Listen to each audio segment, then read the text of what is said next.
ብዙዎቹ በተክለ ሰውነቷ ይማረካሉ። ወጣቶቹ እጅግ ይወዷታል። አለፍ ብሎ ደግሞ ማግባቷንም የሚጠረጥሩ ሰዎች እጅጉን በርካታ ናቸው። እሷን ያየ ሰው እንዴት ቆንጆ አይደለችም ብሎ መወሰን ይከብደዋል። የብዙ ሰዎች ንግግርና ሀሳብ ነው። ኢቢኤስ ቴሌቪዥን ከእሷ የተነሳ ይደምቃል ተብሎ ይታመናል። ብዙ ሰራተኞችን በየጊዜው ሲያሰናብት የነበረ ኢቢኤስ ቴሌቪዥን ታዲያ ለምንድን ነው እሷን እስካሁን ድረስ ያላሰናበተው? የብዙዎቹ ጥያቄ ሆኖ ይከርማል። አንዳንድ ጊዜ የሚነሳባት ጥያቄና ክርክር ምንም እንኳን መልስ መስጠት ባትፈልግም ዛሬ ግን አንዳንዶች አዲስ ነገር ይዛ ብቅ ብላለች ያሉም ይገኛሉ። አንዳንድ ሰዎች እንደዚህ ሲሉ ይደመጣሉ። ተክለ ሰውነቷ እጅግ ደስ ይላል፣ ብዙዎችንም ይማርካል። ይህችን አግብቶ የሚኖር ምንኛ የታደለ ባል ነው ብሎም ይናገራሉ። አንዳንዶቹ ደግሞ እስካሁን ድረስ ማግባቷን ይጠራጠራሉ። ያ የሚሆንበት ምክንያት ምንድነው? እንደ ከእድሜዋም ውጭ ደግሞ እጅግ ራሷን በመጠበቅና ራሷን ውበት ላይ ትኩረት በማድረግ የሞዴሊንጉንም ስራ ቀጥሎ ደግሞ ኢቢኤስ ቴሌቪዥን ላይ ፊተኛ ሆና ስራዋን እየሰራች እንደምትገኝ በሁላችንም ዘንድ ግልጽ ነው። ቆንጆ ናት፣ እጅግ መልከ መልካም፣ ቁመቷም ሎጋ ይባላል። ጸጉሯም እጅግ እንደሚያምር ብዙዎቹ ይናገሩላታል። ብዙም ሜካፕ አልወድም የምትሏ ሉላ ዛሬ ደግሞ አዲስ ነገር ይዛ ብቅ ብላለችም። ልጆች እንዳሏት ቢታመንም ነገር ግን የወለደች ሴት እንኳን አትመስልም የሚሉ ብዙዎቹም አሉ። ምክንያቱም ዛሬ ላይ እሷ ከምታሳየውና ከምትሰራው ነገር በላይ አዳዲስ ነገሮች በእሷ ዙሪያ ብቅ ይላሉ። አምናም ካቻምናም ያያት ሰው ከለውጧ በላይ ውበቷን እንጂ የሚያየው እድሜ እየገፋና ወደፊት እየሄደች እንደሆነ አይታይም ብሎ ብዙዎቹ ይናገራሉ። የኢቢኤስ ድምቀቶች ከተባሉ ሰዎች መካከል ፊተኛና ቀደምት ብትሆንም አንዳንዶቹ ጊዜና ቦታ የተሰጣቸው ሰዎች ኢቢኤስ ቴሌቪዥንን ለቆ ከተሰናበቱ ረጅም ጊዜያቶች ተቆጥረዋል። አንዳንዶቹ ይህንን ነገር ደግሞ እየተቀባበሉትም ይገኛሉ። ሉላ ገዙ በብዙዎቻችን ዘንድ እንደሚታወቀው ኢቢኤስ ቴሌቪዥን ከገባች ረጅም ዓመታቶችን እንኳን ብታስቆጥርም ነገር ግን ኢቢኤስ ቤት ውስጥ ካሉ ሰዎች በላይ የተሻለ ተሰሚነትና የተሻለ ቦታ አግኝታለች የሚሉ ሰዎች ተበራክተዋል። ይህ የሚሆነው ደግሞ ሉላ ብዙዎቹ ሲያዩት እጅግ መልካምና ቆንጆ ከመሆኗም በላይ የፕሮግራም አዘጋጅነትና አቀራረቧ ብዙዎችን ይማርካል ተብሎም ይታመናል።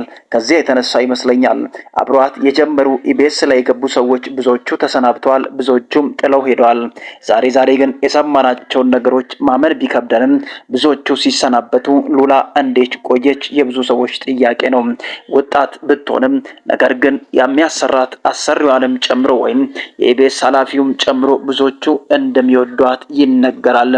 አንዳንዶቹ እዛው መካከል ደግሞ የትዳር ጥያቄ እንዳቀረቡላትም ይታመናል። ያንን በሰማን ጊዜ ብዙዎቻችን ግራ ተጋብተናል። አንዳንድ ሀሳቦችን ለማንሳት ሞክረናል። ኢቢኤስ ቴሌቪዥን ላይ ረጅም ዓመታትን ካስቆጠሩ ሰዎች ሉላ ብቻ ረጅም ጊዜ እንደቆየች ይታመናል። ብዙዎቹ ሉላ የኢቢኤስ ድምቀት ናት ተብሎ ይታመናል። ዛሬ ደግሞ የሰማናቸው ነገሮች እጅግ ቢያስገርሙንም የኋላ እየወጡ ያሉ መረጃዎች እንደዚህ ናቸው። ሁለቱ እጅግ በሚያስገርም ሁኔታ በሞቀ ትዳርና ወይም የፍቅር ግንኙነት ውስጥ አሉ ብሎ ብዙዎቹ ነገሩን እየተቀባበሉትም ይገኛሉ። ነገር ግን ነገሩን ለማጤን ብንሞክርም ኢቢኤስ ቴሌቪዥን ቤት የተነሱ ያሉ አዳዲስና ሰበር መረጃዎችን መስማት የዕለት ተዕለት እንቅስቃሴያችን ከሆነ ሰነባብቷል። ይህ ዳርዳርታ ብዙዎቹ እንደሚታወቀው ሉላ ገዙ ትዳሯን ከፈታች ረጅም ዓመታቶች እንዳስቆጠረች ግልጽ ነው። አንዳንድ ጥያቄዎችን የጠየቋት ሰዎችም አሉ። ለምንድነው ያላገባሽው?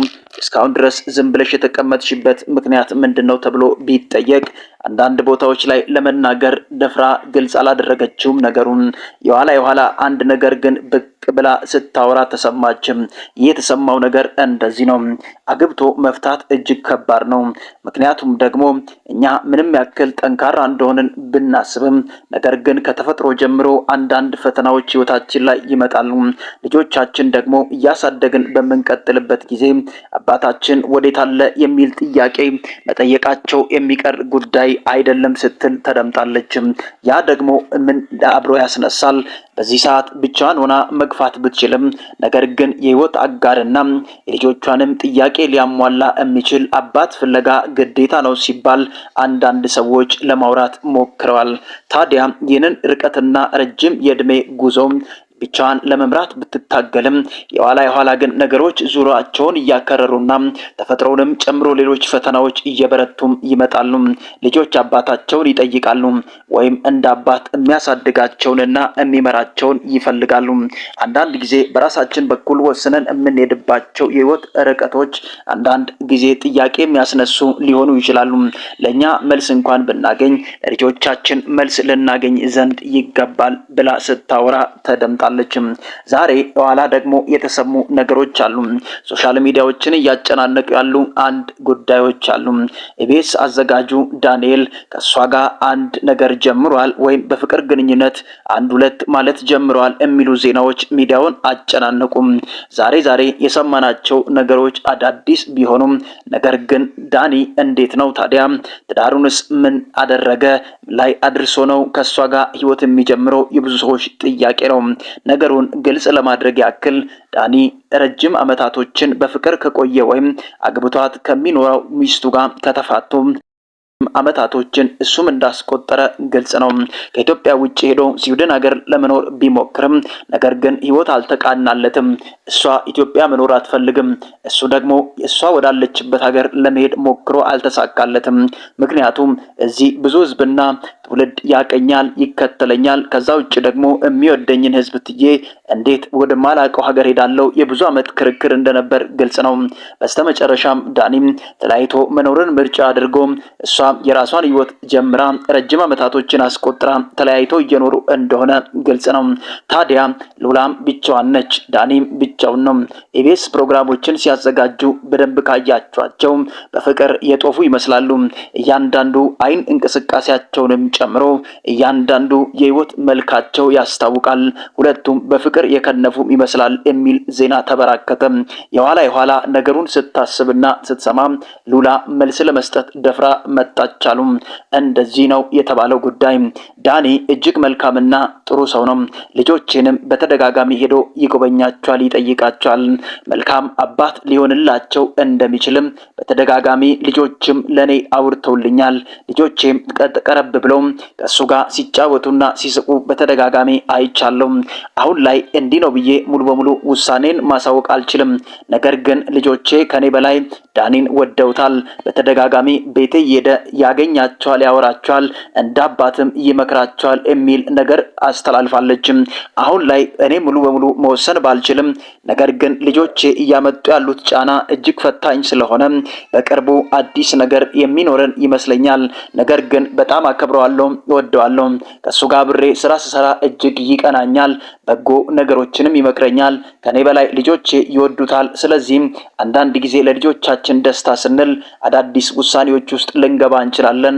ስለዚህ ለዳኒ ያለኝ ስሜትና ቦታ በጣም ጥሩ ነው። ነገር ግን አሁን ያለው ሁኔታ እንደዚህ ነው ስትል ተደምጣለች።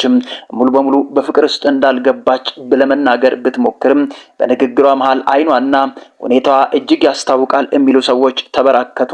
ዳኒም ሚስቱን ከፈታ ወይም ከተለያዩ በኋላ ብቸኝነት እንደከበደው አንዳንድ ቦታዎች ላይ ሲያወራ እንደሰማንም ዛሬ ግን ከሉላ ጋር አብሮ ቢሆኑ እጅግ ደስተኛ እንደሆነ ሁለንተናው ያስታውቃል የሚሉ ነገሮች ተበራክተዋል። ሉላ ከኔ በላይ ልጆቼ ስለሚወዱትና ልጆቼን ስለሚንከባከባቸው አብረን ብንኖር ለልጆቼ ጥሩ አባት ሊሆን ይችላል የሚል ሐሳብ ውስጤ ላይ አለ ስትል ትደመጣለች። ስለዚህ እናንተም ሐሳብ አስተያየታችሁን ኮሜንት መስጫ ሳጥን ላይ ጻፉ። ለዛሬ ያስኩላችሁ ቪዲዮ ይህንን ይመስላል። በቀጣይ አዲስ እና ሰበር መረጃ እስከምንገናኝ ድረስ ቸር ቆዩ፣ ቸር ሰንብቱ እላለሁ።